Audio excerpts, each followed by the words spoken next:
Thanks for joining us, Alan. Now, what do you see as the key role for emerging economies in global FDI flows? Well, FDI flows have been one of the major drivers of the world economy for the last 10, 20, 30 years now. And the trend has been upwards, about 14% compound growth, until the last 2 years when FDI flows have fallen in the crisis. But within those numbers, the emerging markets, the significant countries like India and China in particular, have become increasingly important and now account for about a third of all FDI flows in and out. And that trend is only going to continue as India and China become more important, as companies from India and China become larger and more competitive. They will be a greater part of FDI. Now, a lot of Indian and Chinese companies have been acquiring companies abroad, mostly in Western Europe and the US. Now, what are the key challenges that you see for these companies as they continue to expand overseas? I think the critical issue is how do you behave after you buy an asset? It is relatively simple to acquire assets overseas. There are risks, of course, in doing a deal that you pay too much, you don't do your due diligence, whatever. But the critical issue is how do you behave after you've made an acquisition?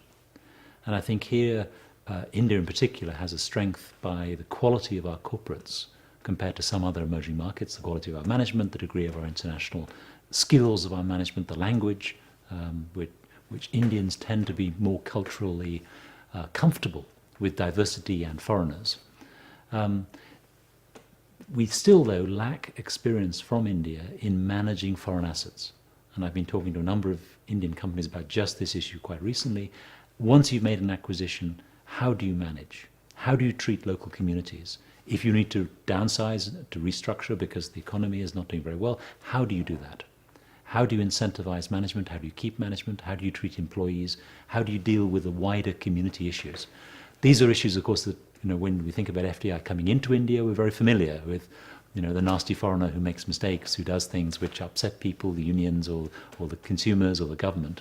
We now need to learn the same skills as we go overseas and we manage assets in Africa or in Europe or in the US.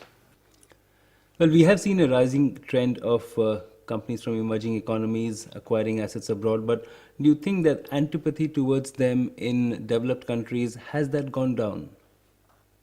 I don't think it's gone away, but I think India has faced less of that than other economies, particularly China.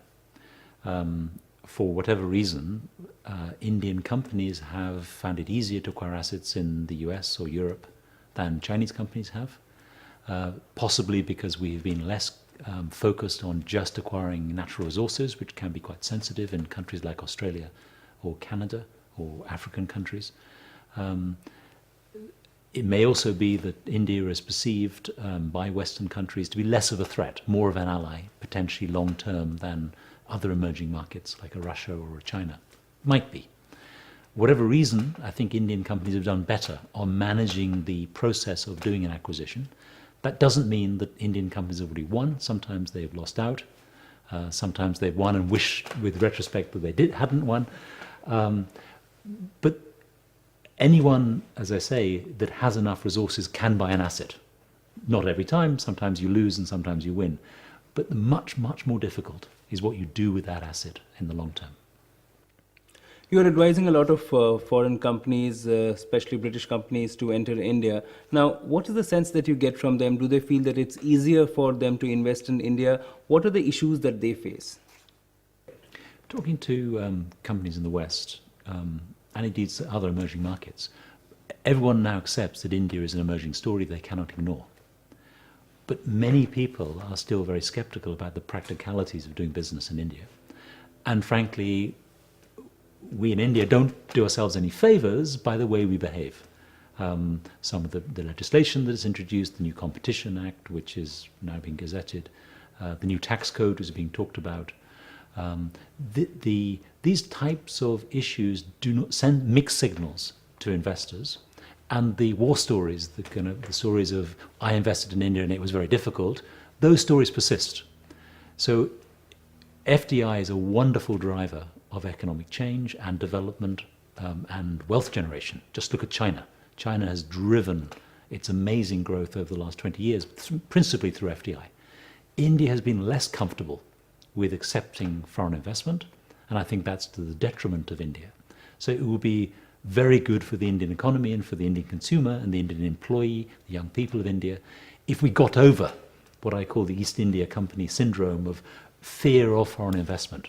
Because after all, once a foreigner buys an asset in India, has invested his money, he can't take that asset away. He can't remove it and take it offshore. So he is then committed. And that is for the benefit of India long term. So I would welcome India continuing to send positive and predictable messages to foreign investors, welcoming foreign investment, liberalizing further, because I really believe that India is one of the countries that will benefit most from the continuation of globalization. We've been talking about countries investing in each other, especially developed countries investing in developing countries and vice versa. But do you see an increase in trend of developing countries investing within each other? For instance, would India and China invest within each other? Do you see that as a trend for the future? The answer is too short, and we're talking of long secular trends, but I've chosen to set my business up in Hong Kong because I believe that long term the axis between India and China will continue to redefine the world. Indian companies have been more forthcoming about investing in China, particularly Tata's and Bharat Forge and Mahindra, Infosys, have led the trend. Chinese companies so far have been more tentative about India. And the Indian government, in the way that it's treated certain Chinese potential investors, has not helped that. Now, obviously, trade is different. Chinese companies have exported to India. Chinese companies have won projects to do infrastructure in India. But Chinese investment in India has been minuscule. That will change because if you are a Chinese company, where are your markets in the long term? Where do you sell power plant? Where do you sell chemical plant? Where do you sell consumer goods?